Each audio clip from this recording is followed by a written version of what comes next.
All righty, we're back from that quick break, and I don't know what the timing in for tonight is, but so I'm through with my pharmacy rant. I would think that if you're a patient out there, you suffered as a result of this very draconian policy, you can always get onto the State Board of Pharmacy and make a complaint at that site. They have that, and you know, I mean, this is the only way to let people know, let the state board know that maybe you're not happy with the level of service that you received as a patient.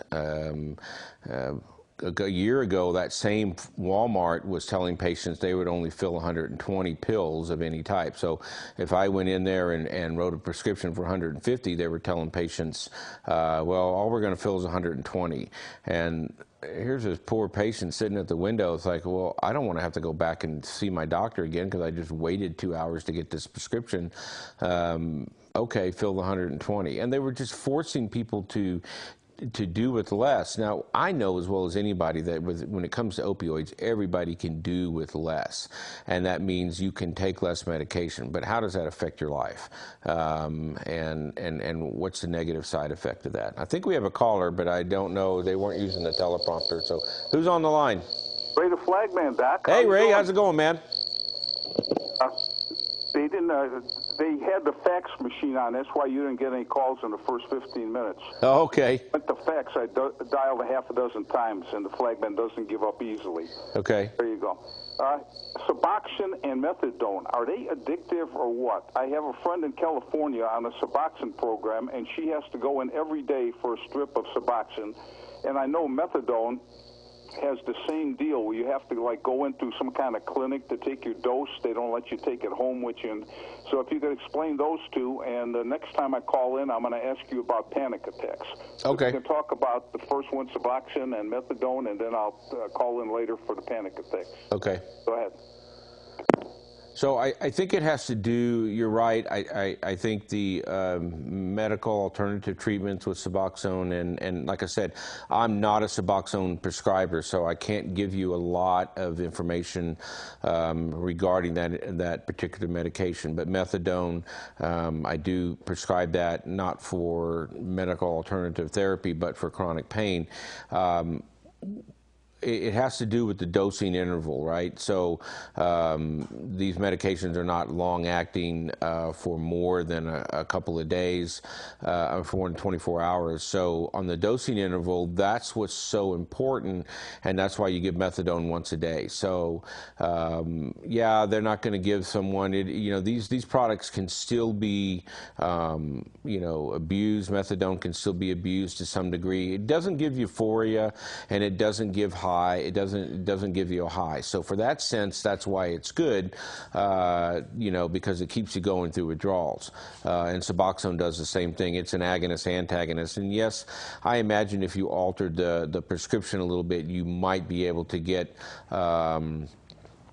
something from the Suboxone, but I mean it's really weak in that respect, in that sense, and methadone doesn't give the high. Methadone is a very great drug, but it's also a very dangerous drug because of the side effects when you take over 20 milligrams can cause that. So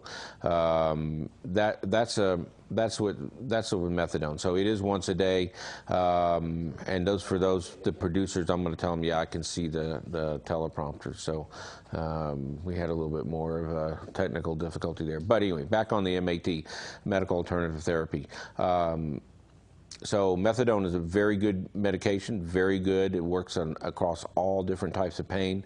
It has a 12-hour duration, but it really will last about 24, and it keeps people from going through withdrawal. Suboxone every day because of, and I don't know why one doctor wants to come in every day. It could be monetary, it could be safety issues. I'm not really sure. So that's a difficult question to answer on the Suboxone. So. But I do like methadone, and they start out quite a bit. They start like with 100 milligrams, and they gradually taper down. But it takes a long time to get down to where you want to be. Hopefully, they use you know, an NA or 12-step program to help work with all these treatments. And they people have sponsors, and they have a complete program. And I know Pahrump needs something like that. My understanding is there is something in the works to try and bring some halfway house and maybe recovery to Pahrump and facilities, and we'll see how that works. So I think Ray's back on the phone, right? Ray, you there? You said that methadone is a painkiller, or it does away with pain or whatever. Then why isn't it logical, instead of prescribing oxys, just prescribe the methadone, and then you don't have this addiction like the massive deal where people overdose and everything else? It would seem common sense. If methadone works in some sequence similar to an oxy, why not prescribe the methadones? You have a very good point. The reason not a lot of people prescribe methadone is, if I have a patient and I say, I'm going to give you methadone for your pain, right off the bat, they're going to look at me like I've lost my marbles. Why? Because isn't that what they give heroin addicts?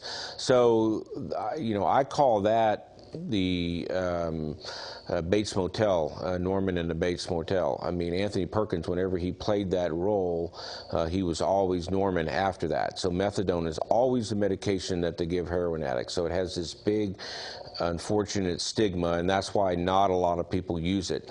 But your point is very well. It can work very well for chronic pain. It's not a great drug for acute pain.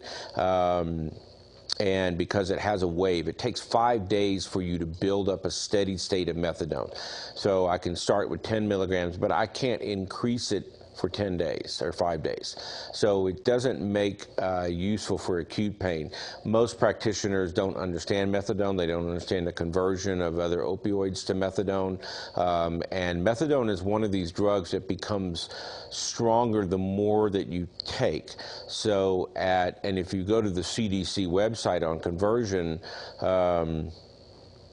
basically you'll find that up to 20 milligrams of methadone is about 3 times as much opioids, 4 times 8, all the way up to 12 times the amount of methadone equals opioids. So when you're taking over 40 to 50 milligrams of methadone, you have to multiply that by 12 to equal the amount of opioids. So that could be 600 oral morphine equivalents by giving someone 50 milligrams of methadone, and that's a lot. So, and then that makes it hard for people to taper off, and so it has its complications, but it's great if you keep it under 20 milligrams and you use it responsibly. It's a very useful long-acting medication, and what it does is it helps to break the hyperalgesia that we see with short-acting medications. So what that means is you take oxycodone, it wears off in 4 hours, and your body not only has the pain that you're trying to relieve,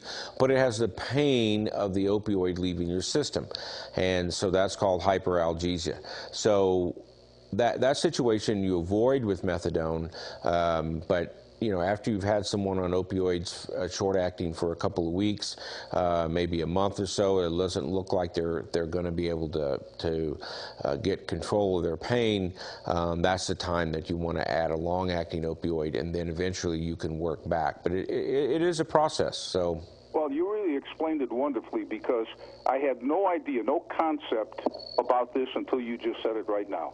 So I want to applaud you for that, because I know people that, I'm in court every day for the last 16 years, and I meet these people every day.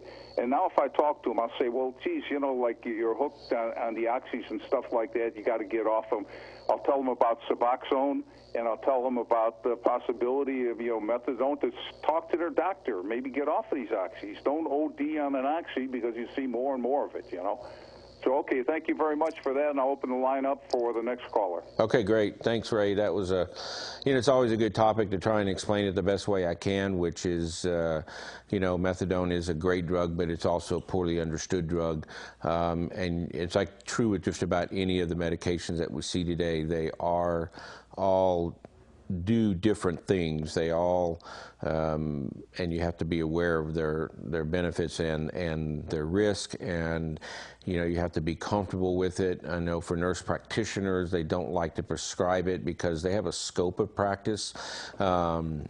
And they're limited to their scope, and it's where do they learn how to use it, how comfortable are they, because you don't want to get yourself in a pickle, and methadone is one of those drugs that you can OD on because of that 5-day wave. So it takes 5 days for you to build a dose, and you don't feel bad the first day, you don't feel bad the second day, but the third day is when it starts to really build, and the 5-day routine gets into there. So I understand it because I've done hospice medicine for a good 12 years, so you're comfortable with a lot of different opioids, using over a lot of different parameters to get control of pain. So it was a great experience, not only helping people in their final days, but also working with a lot of opioid medications. And unless you're doing it on a daily basis, you're not comfortable with it, and that's the whole key of everything. You have a comfort zone of what you're comfortable doing,